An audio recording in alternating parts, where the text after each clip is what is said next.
All right. Hello, everybody. Hopefully you can hear me okay. Welcome back to my YouTube channel. Today I figured I would go over some more frequently asked questions that people have been asking on my Instagram. Um, I made a previous video about pollinating pings, and I figured in this video I would tackle the other most common one, which is actually soil recipes for growing Mexican Pinguicula. And in the back I have a Ping gigantea right here. So I'll go out and say, as long as you follow the few kind of standards for growing carnivorous plants, there isn't really any wrong soil mix. I'll say with an asterisk, as long as it's well draining. Mexican Pinguicula, or at least the more common species, like especially things like, for most part, things like Gigantea and Morinensis, and I've seen Ignatus too. You really can't go too wrong with the soil mix as long as it's well draining. So what I am going to talk about here, because this is kind of more niche for super Pinguicula nerds, I'm going to go really into the nitty gritty of Pinguicula soil, or soil, because these are all rocks, but you can use peat moss. I actually have it here. I use sunshine peat. I get this in Canada, and I like it. It's fertilizer free, which is great, and I did use that for quite a bit. But I don't use any anymore. I prefer just the full mineral mix, because I can basically just sterilize this and use it over and over again, right? I can wash it out with distilled rainwater, throw it in the oven, cook it, and I basically have reusable soil. But you can use sunshine peat. It's cheaper. It's much cheaper than this. But I try to. I don't know. Pinguicula are lithophytes, so I kind of have a hard time putting them in peat. But some species that are less, they can kind of grow everywhere, like Morinensis. You can 100% grow them in sunshine peat. I'm just kind of taking this to the absolute extreme, which you don't need to do, but if you want to, here's your guide, right? So if you do use peat, I'll just say before I get into this, I'd recommend under 20%. Under 20% peat mixture. I usually recommend people, like maybe when I'm selling pinks to them or whatever, I usually do like 1 peat to 2 perlite to like 1 sand and 1 pumice, or some sort of volcanic rock. Just keep that actual peat content pretty low.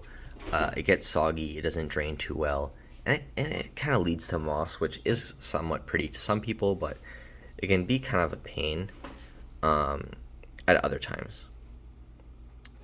As far as that, I'm actually over perlite for ping mixtures too. What I'm using here is pumice. This is like really chunky pumice, but you can certainly use perlite. I know in Canada, chunky pumice can actually be really hard to come by, so you're more than welcome to use perlite. It just floats to the top. It does the same thing basically. But other than that, let's get into kind of, maybe I'll start here and then move into kind of the more niche things as we go on. Okay. So I'll just start off with saying pings are lithophytes, right? So, sorry, I'll try to not to give you guys motion sickness, but Pinguicula are lithophytes, and they live in Mexico on calcareous or gypsum cliffs, right? So this being lithophytes, it means that they grow on rocks as opposed to a lot of aeroids, right? Which are, oh my gosh, epiphytes. I'm sorry, I'm blanking so hard, meaning they grow in trees, right?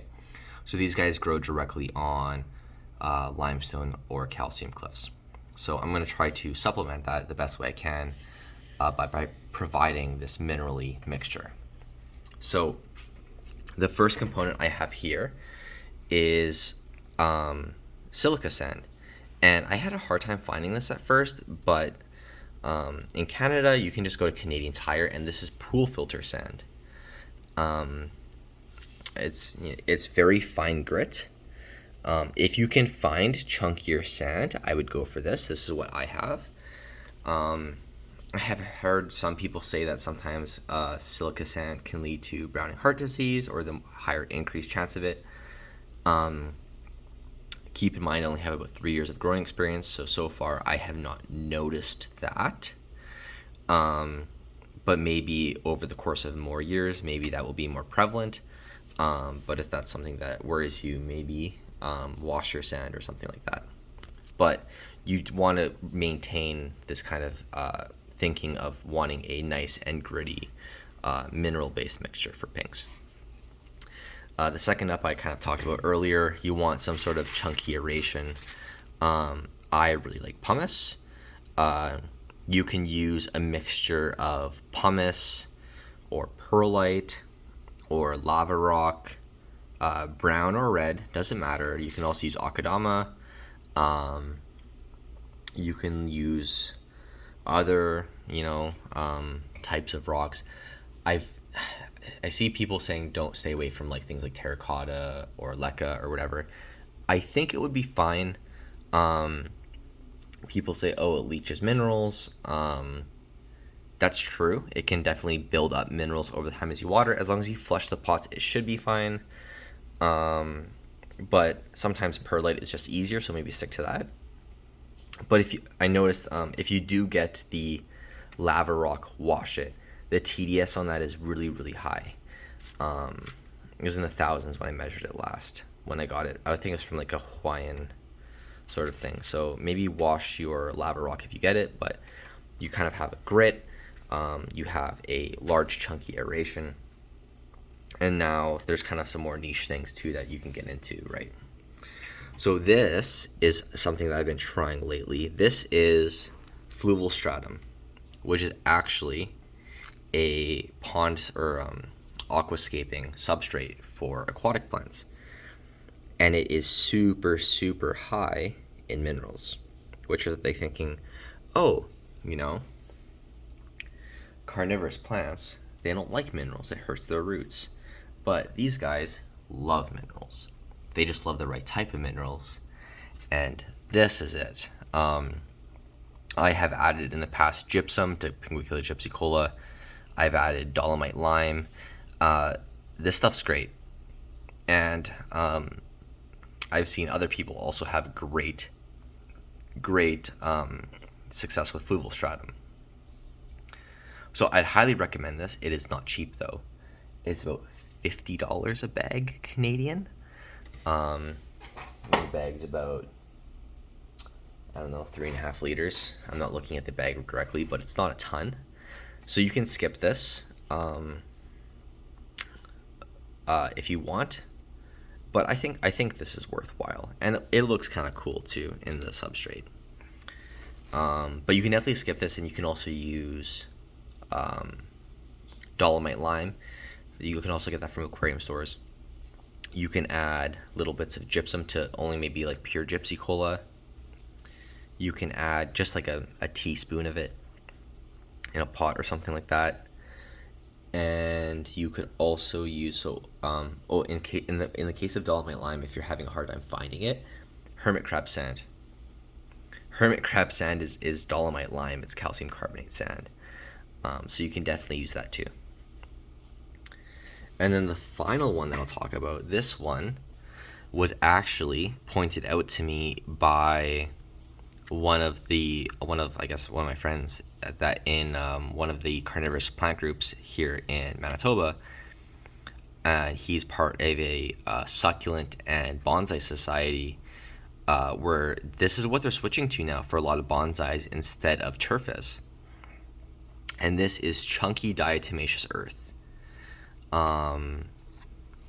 And you can see like it's very chunky. It's not that really thin stuff, right?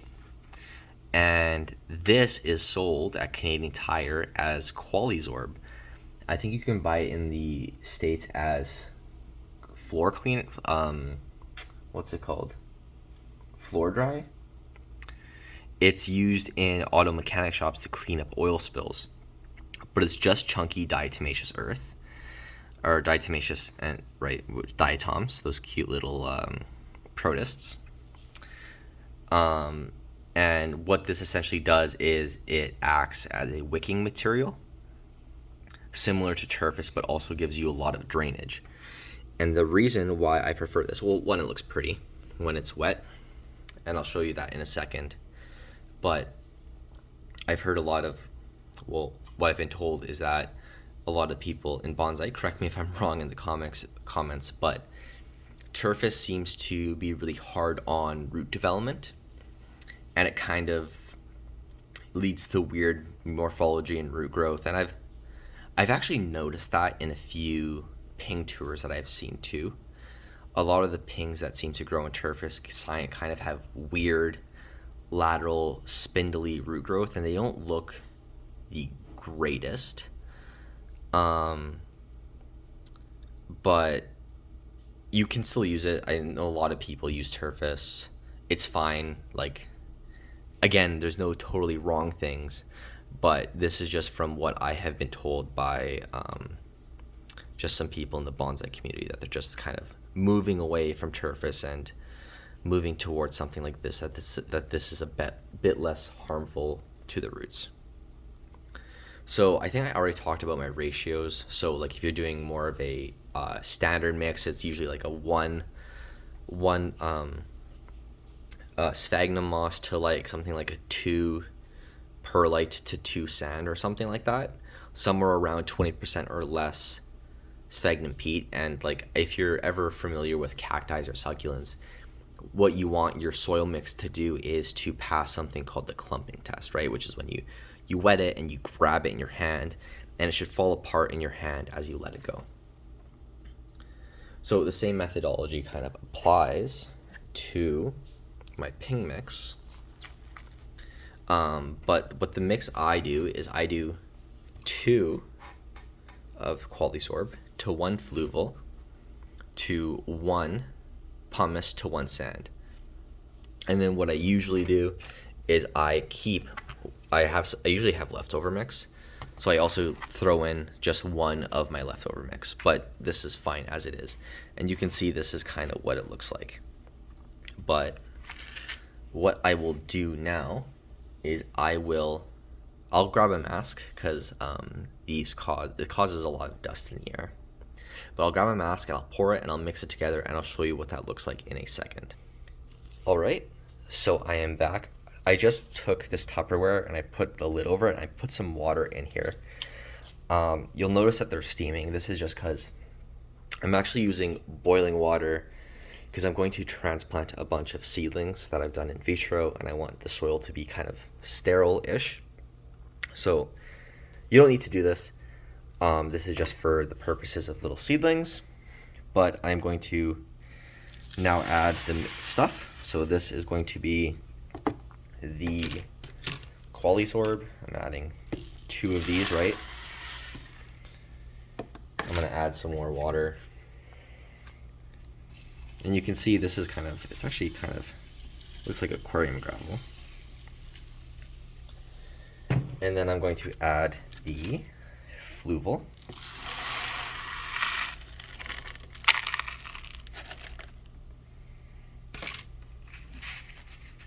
Pumice. And I am also going to add the silica sand, or pool filter sand. Okay, so I am just going to, I guess I could probably just mix this as is. Okay, maybe I will mix this with 2 hands and I will come right back. Okay, I still need to add a bit more water, but for the purposes of just kind of showing this, you can see just in general the texture of this mix. You can see that it passes the clumping test like that. So, I have sand all over my hands. I can zoom out. So this is a great, I still need to mix it a bit more, but you can see, that's really hot still. But in general, this is sort of the mix that I would aim for. It can, again, if you're using peat, just make sure that when you actually grab it, it kind of falls apart like that. You don't want it to stick together because you want to have a nice, well-draining soil.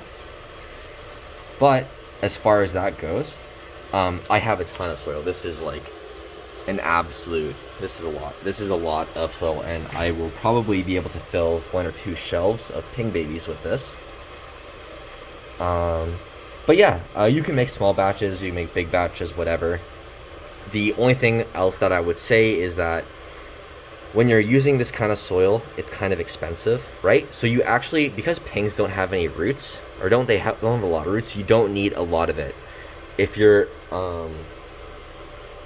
if you have a pot, right, you don't need to fill the entire pot with the substrate. You actually only need to fill about half or less with this substrate.